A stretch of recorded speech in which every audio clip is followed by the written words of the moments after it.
এই ভর্তাটা বানালে ১ প্লেট ভাত আপনি নিমিষেই শেষ করে ফেলতে পারবেন। এরকম একটা ভর্তা থাকলে মাছ মাংসকেও হার মানাবে। এমন স্বাদের একটা ভর্তা। এটাকে বলা হয় লইট্ট শুটকির ভর্তা বা ভুনা, আপনি যাই বলেন না কেন। দেখেন ১ প্লেট ভাত আপনি চোখ বুজে অনায়াসে শেষ করে ফেলবেন। তাহলে চলুন দেখা যাক। এখানে আমি দিয়েছিলাম শুকনো মরিচ, রসুন আর পেঁয়াজ কুচি, সাথে ছিল ছোট ছোট করে লইট্ট শুটকি কাটা। তো ভাজার পরে এটা আমি শিলপাটায় বেটে নিয়েছি। আপনারা ইচ্ছা করলে ব্লেন্ডারও ব্লেন্ড করে নিতে পারেন। এটাকে আমি পাটায় বেটেই বেশি আমার কাছে আর কি ভালো লাগে। এটা আপনাদের ইচ্ছা। তো বাটার শেষে এই তো একটা বাটিতে উঠিয়ে ফেললাম। আবারও আমি এখানে কেটে নিলাম পেঁয়াজ আর রসুন।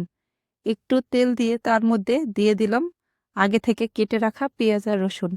হালকা কিছুক্ষণ নাড়াচাড়া করে এর মধ্যে দিয়ে দেব শুকনো মরিচের গুঁড়া। ঝালটা আপনারা ইচ্ছা অনুযায়ী আপনাদের মতো করে দিয়ে নেবেন। নাড়াচাড়ার পরে আমি এর মধ্যে দিয়ে দেব আগে থেকেই বেটে রাখা সেই লইট্ট শুটকি বাটাগুলো। একটু নাড়াচাড়া হলেই রেডি হয়ে যাবে আমাদের আজকের লইট্ট শুটকির ভর্তা। তো এই দেখেন লইট্ট শুটকির ভর্তাটা অল্প সময়ে অল্প উপকরণে দেখেন খুবই মজাদার একটা শুটকির রেসিপি বানালাম।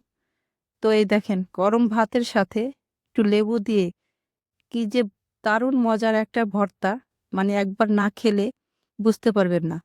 তো আমার এই আজকের লইট্ট শুটকির ভর্তাটা আপনাদের কাছে কেমন লাগলো অবশ্যই কিন্তু কমেন্ট করে জানাবেন। আল্লাহ হাফেজ।